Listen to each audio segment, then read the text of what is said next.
HD सच्ची कहानियों पर आप सभी का स्वागत है। मुझे बहुत दुख होता है जब किसी बच्ची या लड़कियों के साथ इस तरह का केस सुनने को मिलता है। अपने पल भर के मजे के लिए किसी की पूरी जिंदगी बर्बाद कर देते हैं, इस तरह का घटिया काम करते हैं। क्या उनके अपने माँ बाप बहनें नहीं होती जो दूसरे के बच्चियों के साथ इस तरह का घिनौना काम करते हैं? मुझे तो ऐसा लगता है वे अपने घर में अपने माँ बहनों के साथ भी इस तरह का निगाह रखते होंगे, तभी तो बेझिझक होकर वे दूसरी बच्चियों को अपने हवस का निशाना बना लेते हैं। अगर उन लोगों को अपने घर में अच्छी शिक्षा, अच्छे माहौल मिलते तो शायद वे इस तरह का घिनौना काम करने के बारे में ना सोचते। मुझे सभी बच्चों के माँ बाप से यही गुजारिश है कि वे अपने बच्चों को ज़्यादा से ज़्यादा घर में ही समझाए और इस मामले पर ज़्यादा डिस्कस करें, और हर इस तरह का घटिया काम करने वालों को कड़ी से कड़ी सजा होनी चाहिए। ऐसे घटिया काम तो हर रोज होते हैं, कई तो ऐसे होते हैं जो कोर्ट तक पहुंचते ही नहीं। ऐसे केसों को घर में ही दबा दिए जाते हैं। इसी तरह की ये दर्द भरी कहानी है, आपके रोंगटे खड़े कर देगी। मैं सुबह ब्रह्म शक्ति अस्पताल में बैठी बड़े डॉक्टर का इंतजार कर रही थी। डॉक्टर अनुज सारे हॉस्पिटल के इंचार्ज थे। तभी थोड़ी ही देर में मुझे बाहर से एक औरत की चीखने चिल्लाने की आवाज आई थी।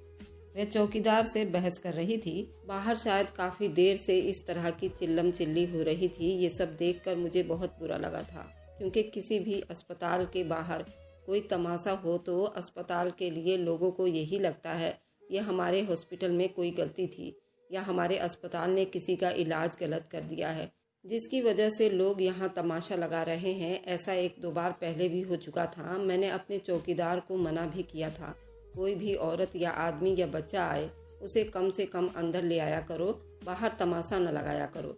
लेकिन आज तो हद हो गई। जब मैंने मोहन को एक औरत को अंदर आने से रोकते हुए देखा, मुझे बहुत बुरा लगा। मैंने मोहन को जाकर अच्छा खासा सुना दिया और उससे कहा ऐसे किसी औरत को अंदर आने से ना रोका करे। उसने मुझसे कहा कि मैडम, उसकी एक वजह है, ये औरत 2 दिन पहले भी आई थी और उसे अनुज सर ने अस्पताल में आने से मना किया था, लेकिन ये फिर से आ गई है। उसका तो साल में 2-3 चक्कर जरूर लगते हैं। पहले ये भीख मांगने आया करती थी, आज अपनी बेटी को लेकर आ गई है। मुझे अनुज सर का इस तरह का एटीट्यूड बहुत बुरा लगा था। कम से कम लड़की से इतनी रूखी बात तो न करता। मैं उस लड़की को और उसकी माँ को अंदर ले आई थी। लड़की की उम्र कोई 15 साल की थी, जबकि माँ बिल्कुल 40 की लगती थी। दोनों की ही कम उम्र थे। उनके चेहरों की हवाइयाँ उड़ी हुई थी। मैं उन्हें अंदर लेकर आई।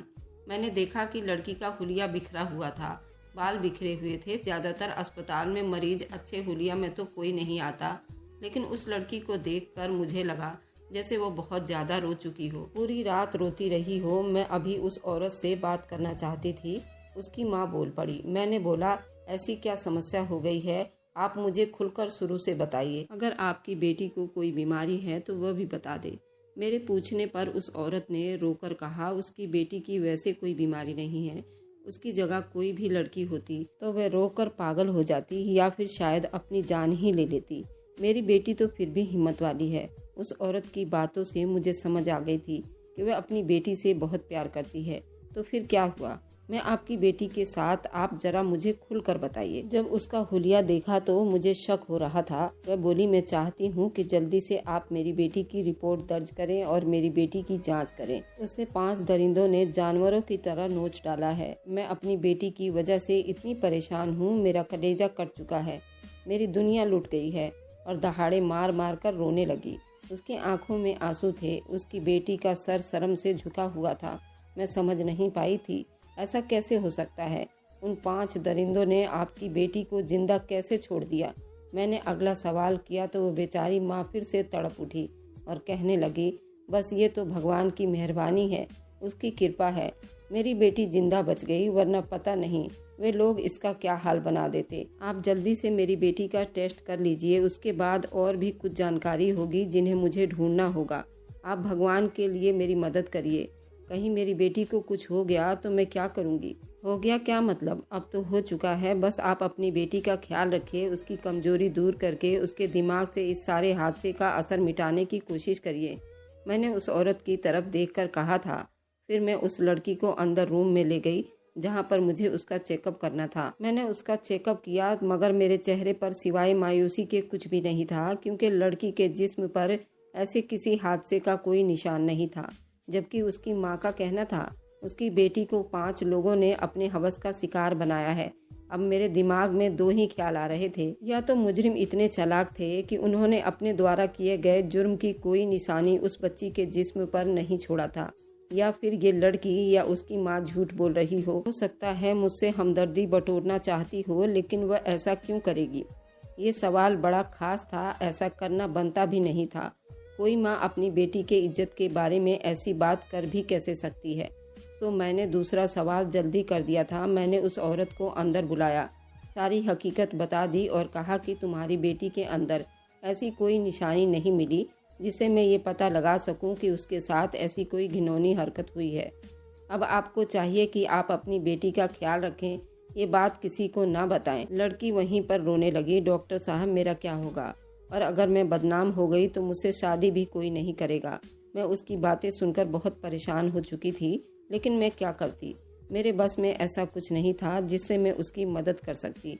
यहाँ पर यह भी बताती चलूँ कि जिन लड़कियों के साथ ऐसा हादसा हो जाए उन्हें जल्दी अस्पताल लेकर जाना चाहिए, वरना बाद में ऐसे टेस्ट और रिपोर्ट में कोई सबूत हाथ नहीं लगता जिससे किसी का जुर्म साबित किया जा सके। अब उस लड़की के पास भी इस सारे हादसे का कोई सबूत नहीं था और वह बिल्कुल बेउम्मीद होकर बिल्कुल अकेली खड़ी थी। ना ही उसके पास बेगुनाही का सबूत था और ना ही कुछ कर सकती थी जिससे उसकी मासूमियत को साबित किया जा सके। डॉक्टर साहब, क्या होगा मेरी बच्ची का? आप कुछ बताती क्यों नहीं? उसका कोई और रास्ता है?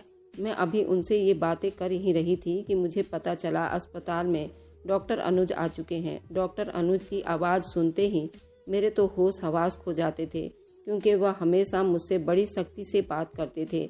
मैं वैसे भी यहाँ थोड़े दिन के लिए आई थी। मुझे यहाँ नौकरी करते हुए ज़्यादा टाइम नहीं बीता था।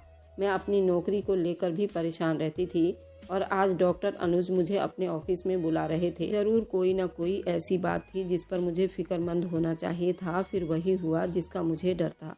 कमरे में जाते ही डॉक्टर अनुज ने मुझे सामने बैठने को कहा और फिर बोले, मैंने सुना है आपको लोगों से हमदर्दी जताने का तुम्हारे अंदर बहुत जज्बा है।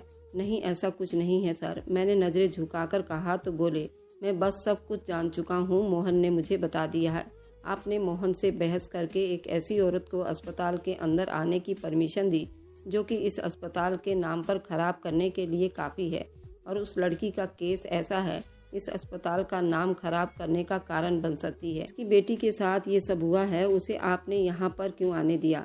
अगर पुलिस यहाँ पर आ गई तो हमारे अस्पताल की क्या रेपुटेशन रह जाएगी?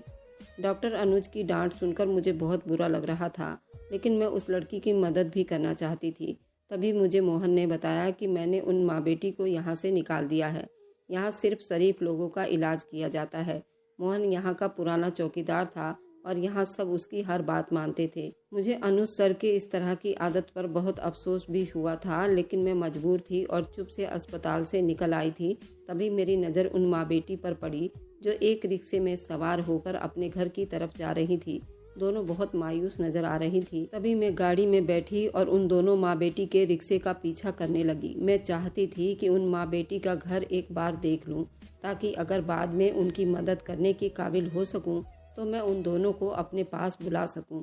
इसी बहाने से उनका इलाज भी हो जाएगा। वे बेचारी ज्यादा परेशानी से बच जाएंगी। बच्ची को कोई न कोई काउंसलिंग की भी जरूरत होगी। भगवान न करे वह प्रेग्नेंट हो गई तो फिर भी उसके लिए मुझे कुछ न कुछ तो करना ही पड़ेगा। मुझे डॉक्टर अनुज का व्यवहार बिल्कुल भी पसंद नहीं आया था। मेरे और भी क्लिनिक में काफी सारे लोग मुझे जानते पहचानते थे। मैंने सोच लिया कि मैं उस औरत की और उसकी बेटी की मदद जरूर करके रहूंगी। मैंने उस दिन उन लोगों का घर देखा ही थी। उनका घर एक तंग सी गली में था, जहां आसपास बहुत सारे गरीब लोग रहते थे। मुझे पूरी तरह से यकीन था कि इस लड़की को उन इलाकों में इंसाफ तो नहीं मिलने वाला था। तभी मुझे रहा नहीं गया तो मैं उनके घर चली गई। ये दोनों माँ बेटी मुझे अपने सामने देखकर हैरान रह गईं। कहने लगी, आपको हमारे घर का कैसे पता चला? मैंने उन्हें सारी बात बता दी और कहा, तुम लोगों को उन 5 लड़कों के खिलाफ एक्शन लेना होगा। तब उस लड़की ने रोते हुए मुझे एक और बात बताई जो बड़ी चौंका देने वाली थी। उसने कहा, उन 5 ने अपने चेहरे पर मास्क लगा रखे थे और पांचों के पांचों एक ही कदकाठी के मालूम होते थे। ये बात बहुत अजीब सी थी। मुझे ऐसा लगा जैसे उन्होंने मास्क जानबूझकर पहने हों। अगर उन्हें ये डर ना होता कि लड़की हमें पहचान लेगी, वे मास्क क्यों पहनते? अगर इस मासूम लड़की को अपना चेहरा नहीं दिखा सकते थे तो फिर उसके साथ ये कांड क्यों कर दिया? ये तो बड़ी अजीब बात थी। पुलिस और अस्पताल की मदद के बगैर उन माँ बेटी को इंसाफ तो मिलने से रहा। मैंने सोच लिया कि मैं पुलिस और अस्पताल दोनों की मदद से उनका ये केस हल करवा कर रहूँगी। उन लोगों तक मैं पहुँचूँगी जिन्होंने इस मासूम लड़की को अपनी हवस का निशाना बनाया और अब यूं ही ढीठ बने घूम रहे होंगे और अपने अगले शिकार को भी तलाश कर रहे होंगे। कहते हैं भगवान के हर काम में वजह जरूर होती है जिसे आम इंसान नहीं समझ सकता। फिलहाल मैं तो इस बात को भूल भाल गई थी। 2-3 महीने के बाद वह औरत दोबारा उस अस्पताल में आ गई थी, मगर इस बार उसने खुद को पूरी तरह बुर्के में ढक रखा था। किसी ने भी नहीं पहचाना कि ये वही औरत है जिसे डॉक्टर अनुज ने अपने क्लिनिक में नहीं आने दिया था। शायद वो बेचारी बार बार इसलिए उस अस्पताल में आती थी क्योंकि उसे मेरे मदद की जरूरत थी कि मैं उसकी मदद जरूर करूंगी। उस दिन के बाद से मैं उसे भूल गई थी, लेकिन वह मुझे नहीं भूली थी। आज वही आई थी। उसकी सांस फूल रही थी, वह बहुत परेशान लग रही थी। मैंने उसे वजह पूछी तो कहने लगी, मैं क्या बताऊं कि मेरे साथ कितना बुरा हुआ है। मैं तो जिल्लत और गरीबी से भाग रही थी, वो मेरे पल्ले आ पड़ी है। मैंने उस औरत को बड़ी हैरानी से देखा। अब क्या हो गया? आपकी बेटी के बारे में क्या किसी को पता चल गया? आप घबराइए मत, मैं आपका साथ दूंगी। नहीं डॉक्टर साहब, वे बात नहीं है। आज सुबह से मेरी बच्ची की तबीयत बहुत खराब है। उसे उल्टी हो गई है और मुझे शक है वह प्रेग्नेंट है, क्योंकि जब से उल्टी हुई है तभी से उसकी हालत बहुत अजीब सी है। वैसे तो उसे कोई बीमारी नहीं है। मुझे लगता है अगर आप उसे चेक कर लें तो मेरा शक दूर हो जाएगा। मैं उसके माँ का दिल तोड़ना नहीं चाहती थी, लेकिन क्या करती। मैंने उस लड़की का प्रेगनेंसी टेस्ट किया। थोड़ी देर के बाद रिपोर्ट आई तो रिपोर्ट पॉजिटिव थी। मैंने मायूसी से उसकी तरफ देखा था। उसने भी अपना सर झुका लिया। हे भगवान, एक के बाद एक परेशानी मेरे नसीब में आ रही है। अब क्या करूं? आप बताइए। मैंने उसकी बेटी की तरफ देखा जो बहुत ही कमज़ोर और लाचारी सी थी। मैंने कहा, दूसरा कोई रास्ता तो सोचना भी नहीं। आपकी बच्ची पहले ही बहुत कमजोर है, उसे खून की कमी है। अगर आपने उसके साथ कोई भी ऐसा गैर कानूनी काम करने की कोशिश की, आपको उस बच्चे से छुटकारा नहीं मिलेगा। फिर आपके लिए, आपकी बेटी की जिंदगी के लिए बहुत मुश्किल होगी। अच्छा है जो कुछ हो गया है उसे स्वीकार कर लो। दीदी, क्या ये सब बात इतना आसान है कि मैं ये सब स्वीकार कर लूं? मुझे आपकी मदद की जरूरत होगी। उस औरत की आंखों में आंसू थे। फिलहाल बिन ब्याही बच्ची का माँ बन जाना एक माँ के लिए बहुत दुख की बात होती है, बल्कि उसके लिए तो सारी जिंदगी तबाह और बर्बाद हो जाती है। लड़की मोहिनी मेरे सामने बैठे रो रही थी। डॉक्टर साहब, अब मेरी बेटी का क्या होगा? ये बच्चा पैदा होने के बाद तो कोई उससे शादी नहीं करेगा। तुम फिक्र मत करो। मेरे दिमाग में एक ऐसा आइडिया है, तुम्हारी खोई इज्जत वापस मिल जाएगी। ये बात सुनकर मुझे बुत की तरह देखने लगी। क्या कह रही हो दीदी? क्या तुम कहीं पागल तो नहीं हो गई? दिमाग खराब तो नहीं हो गया? अब क्या हो सकता है? लेकिन मेरे दिमाग में जो आइडिया आया है, तुम यकीन मानो, बहुत शानदार है और जबरदस्त भी है। उसे न सिर्फ मुजरिमों तक पहुंचा जा सकता था, बल्कि उस लड़की को इंसाफ भी दिलाया जा सकता था। लेकिन उसके लिए हमें कोशिश और मेहनत और सब्र से काम लेना था। मैंने अपनी एक सहेली से भी बात की जिसकी पुलिस डिपार्टमेंट में काफ़ी अच्छी जान पहचान थी। साथ ही स्कूल कॉलेज वालों से भी काफ़ी जान पहचान थी। वह बहुत सारी समस्याओं पर औरतों की मदद कर चुकी थी। किसी न किसी की मजबूरी हर महीने हल किया करती थी। इस बार मैंने उसे मोहिनी के बारे में भी बताया तो उसने मुझे एक अनोखी बात कही और आइडिया भी दिए। कहने लगी, तुम लड़की को मेरे पास रखो, उसका जो भी बच्चा होगा वो मैं अपने पास रखूंगी। लड़की के रिश्तेदारों को ये नहीं पता होना चाहिए कि लड़की रातों रात कहाँ गई। मशहूर कर दो कि कहीं पढ़ने के लिए बाहर एडमिशन करवा दिया है, वगैरह वगैरह। मैंने ऐसा ही किया। 2 दिन के बाद मोहिनी के घर गई। उन लोगों के घर में मायूसी थी। अब उसके भाई को भी ये बात पता चल चुकी थी। अब तो जैसे सबको सांप सूंघ गया था। बाप तो चाहता था कि इज्जत के नाम पर वह अपनी बेटी को जान से ही मार दे, लेकिन औलाद सभी को बहुत प्यारी होती है। सोचते तो सब ही हैं, मगर दिल से औलाद के लिए सख्ती करना कोई नहीं चाहता। मोहिनी का बाप भी कह सुनकर चुप हो गया था और अब मायूसी से अपने रुसवाई का इंतजार कर रहा था, क्योंकि उसके ख्याल में अब इस बात का कोई फायदा भी नहीं था। फिर मैं अपनी सहेली के कहने पर एक स्पीकर में ऐलान करवाया था। यह ऐलान सबके लिए खुशी का था क्योंकि मैंने एक मुफ्त मेडिकल चेकअप का ऐलान लगवाया था। ये मेडिकल चेकअप बिल्कुल मुफ्त में था। उसमें कोई भी आकर अपना ब्लड टेस्ट करवा सकता था। उस ब्लड टेस्ट के जरिए उन्हें बहुत सारी बीमारियों के बारे में बताया जाना था। ब्लड टेस्ट के अलावा मेरा मकसद यहाँ के लोगों की जान पहचान करना था, क्योंकि मोहिनी के मुजरिमों के बारे में एक बात बड़ी दिलचस्प थी। उन लोगों ने अपने चेहरे को नकाब से ढक रखा था। आखिरकार मैंने मोहिनी से प्यार से बात की। जिस दिन मैं कैंप लगाकर चेकअप करना शुरू करूंगी, मेरे साथ तुम भी बैठोगी। तुम पर्दे में बैठी रहना और मुझे पर्ची देते जाना। जिस पल उस आदमी को तुम पहचान लो, फिलहाल यहाँ सब आसपास के लोग ही होंगे, तुम्हारे इलाके के जानने वाले लोग हैं, तो यकीनन तुम अपने मुजरिमों को पहचानने में कामयाब हो जाओगी। मोहिनी इस बारे में यकीन से नहीं कह सकती थी, लेकिन आंखों की बनावट पर कई सारी ऐसी चीज होती हैं जिसे किसी इंसान के बारे में पता लगाया जा सकता है। मोहिनी के दिल में भी शक था कि आखिर ये सब किसने किया है।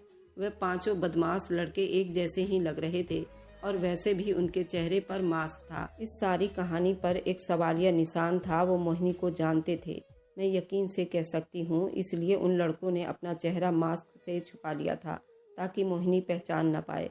फिलहाल जिस दिन हमें वह कैंप लगाना था, मोहिनी पर्दे के पीछे बैठ गई। मैंने अपने कैंप का शुरुआत किया। थोड़ी देर के बाद एक लड़का कैंप में आया और मोहिनी ने मुझे पर्ची भिजवा दी कि मुझे इस लड़के पर शक है। मैंने लड़के की बड़ी बारीकी से उसका ब्लड सैंपल भी ले लिया था। मैंने करीब 10 से 15 लड़कों का इसी तरह से ब्लड सैंपल इकट्ठा कर लिया था। अब बस मुझे अगले पल का इंतजार था, जिसे आने में कुछ टाइम बाकी था। मुझे करीब 5 से 6 दिन बीत गए थे। मैंने उस ब्लड सैंपल के बारे में पूरी जानकारी निकाल ली थी। मैंने कैंप में बैठे उन 15 लड़कों का ब्लड सैंपल और डीएनए टेस्ट भी करवाया था। अब बस मुझे मोहिनी के बच्चा पैदा होने का इंतजार था। जो दिन आगे बढ़ते जा रहे थे, मेरी बेचैनी और परेशानी बढ़ती जा रही थी। मोहिनी की माँ भी अपने रिश्तेदारों को अलग से सवालों का जवाब दे देकर थक चुकी थी, क्योंकि वे लोग हर दिन पूछते कि तुम्हारी बेटी कहाँ गई, कहीं किसी लड़के के साथ भाग तो नहीं गई। मोहिनी की माँ बेचारी कितने झूठ पर झूठ बोलती। भगवान भगवान करके 9 महीने का टाइम बीत चुका था। डॉक्टर अनुज को अभी तक इस बात का पता नहीं लगा था कि गलत नाम और गलत पता लिखकर मैं अभी तक मोहिनी का इलाज कर रही हूँ। उनके ख्याल में तो ये बहुत बड़ा ब्रेकिंग न्यूज बन जाना था, लेकिन मैं तो मोहिनी की मदद करने पर डटी हुई थी। बच्चे की पैदाइश वाले दिन मोहिनी बहुत परेशान थी। उसके आंखों में आंसू थे। वे बार बार एक ही बात कर रही थी कि अगर मेरी जान जाने का खतरा हो तो मुझे मत बचाना। अब इस पाप के बाद मैं किसी के काबिल नहीं रही, ना किसी का घर बसा सकूंगी, ना किसी से शादी कर सकूंगी। तो बस अगर मेरी जान जाती है तो जाने दो। उसकी इस तरह की बातें मुझे बहुत परेशान कर रही थी। फिलहाल उसको बच्चा पैदा करने का दर्द उठने लगा था। हैरानी की बात तो ये थी, मोहिनी ने 2 जुड़वा बच्चों को जन्म दिया और वह बच्चे बेहद खूबसूरत थे। उनके चेहरे पर नजर नहीं टिक रही थी। उनको देखकर ऐसा लगता था जैसे ये दोनों बच्चे दुनिया के सबसे खूबसूरत बच्चे हों। उनको देखकर एक पल के लिए भी गुस्से का सवाल पैदा नहीं होता था। उन्हें देखकर बस ममता जाग उठी थी। आखिरकार बच्चे पैदा हो गए थे। अब डीएनए टेस्ट मैच करने का टाइम आ गया था। मैंने मोहिनी के माँ बाप को भी बुलवा लिया। जिस लड़के का डीएनए सैंपल मोहिनी के बच्चे के साथ मैच हुआ था, वही उसका बाप था। मैंने तो अपनी मेडिकल कैंप के जरिए ये बात मालूम करने में कोई कसर नहीं छोड़ी थी और आखिरकार मुझे उसका नतीजा भी मिल चुका था। लेकिन बच्चों के बाप का नाम सुनकर सिर्फ मुझे हैरानी नहीं हुई थी, बल्कि मोहिनी के माँ बाप भी परेशान हो गए थे। मुझे नहीं लगता वह उसे स्वीकार करेगा और मैं सोच भी नहीं सकती थी कि मेरी बेटी के मुजरिमों में उस आदमी का भी हाथ होगा। अब फिलहाल बाकी लड़कों का भी पता चल जाएगा, लेकिन ये कब तक बताएगा? आपको तो पता है, ये तो यहाँ के इज्जतदार और घमंडी लोग हैं और ठहरे गरीब लोग, हमारी कहाँ सुनी जाएगी। मोहिनी की माँ तो पूरी तरह मायूस हो गई थी, लेकिन मैंने उन लोगों को तसल्ली दी कि उन दोनों बच्चों को देखकर कोई आदमी मोहिनी को नज़रअंदाज नहीं कर सकता। हमें उनके घर जाकर पता करना चाहिए। मोहिनी के बच्चों का बाप एक बहुत बड़ा घमंडी आदमी था। क्योंकि मेरी भी इस इलाके में खासी जान पहचान थी, मैंने मोहिनी की तरफ से जो बात करने का फैसला किया, उन जुड़वा बच्चों को लेकर मैं उस आदमी के घर पहुंच गई, जिसका नाम रघुवीर था और उसका बेटा पुनीत एक नंबर का मक्कार और नौजवान लड़का था। उस इलाके में बहुत सारे इस तरह के फालतू काम भी उसने ही करवाए थे। मेरी सारी बात सुनने के बाद गुस्सा करने के बजाय रघुवीर ने अपने बेटे को जायदाद से बेदखल करने की धमकी देते हुए उन 2 मासूम बच्चों को उनकी मां समेत स्वीकार करने का फैसला किया। बेटे पुनीत के पास उसके अलावा कोई चारा भी नहीं था। वह अपनी बाप की बात मान लेता, मगर वह सर झुकाए बैठा हुआ था। फिलहाल वह एक ऐसी लड़की को कैसे अपनी पत्नी स्वीकार कर सकता था जिसे उसने अपने 4 दोस्तों के साथ मिलकर हवस का निशाना बनाया था। उसके लिए ये स्वीकार करना बहुत बुरा लग रहा था, लेकिन भगवान की करनी ऐसी कि बच्चों का सिर्फ रघुवीर के बेटे से ही डीएनए मैच हुआ था। पुनीत का तो जैसे खून खौल गया था, उसका चेहरा बिल्कुल पीला पड़ चुका था, लेकिन अब तो पुनीत को अपने दोनों बेटों से लगाव हो गया था।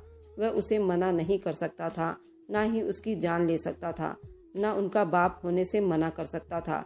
अपने पाप को अच्छी तरह जानने के बाद आखिरकार फैसला किया कि वो मोहिनी से शादी करेगा, लेकिन उसे लेकर हमेशा हमेशा के लिए कहीं दूसरी जगह चला जाएगा, क्योंकि यहाँ रहेंगे तो वह उन लोगों का सामना नहीं कर सकता जिन्होंने उसकी पत्नी के साथ ऐसे जुल्म किया और उसे अपनी हवस का निशाना बनाया। कुछ ही दिन में मोहिनी के कागजात भी तैयार हो गए। मोहिनी ने कोर्ट में उससे शादी कर ली और उस शहर से दूर अपने पति के साथ रहने लगी। 10 साल बीत चुका है और वह कहती है, भगवान के हर काम में कोई न कोई वजह जरूर होती है। उसके जुल्म की हद हो चुकी थी। मुझे अपनी जन्म धरती की बहुत याद आती थी और मैं वापस अपने गांव आना चाहती थी, लेकिन मेरे लिए यहाँ पर रहना दुख और दर्द को भुला देने वाली बात है। मैं आज अपनी ज़िंदगी में बहुत खुश हूँ। मुझे किसी चीज़ की कोई कमी नहीं है। अगर आपको आज की कहानी पसंद आई है तो वीडियो को ज़रूर लाइक कीजिएगा और अपने दोस्तों के साथ शेयर भी कीजिएगा। और हाँ, अगर आपने अभी तक हमारे चैनल को सब्सक्राइब नहीं किया है तो ज़रूर सब्सक्राइब कर लें। मिलते हैं हम अपनी कल की एक नई दिलचस्प कहानी के साथ। मुझ पर सदा अपना प्यार और स्नेह बनाए रखें। सभी को मेरा प्यार भरा नमस्कार दोस्तों।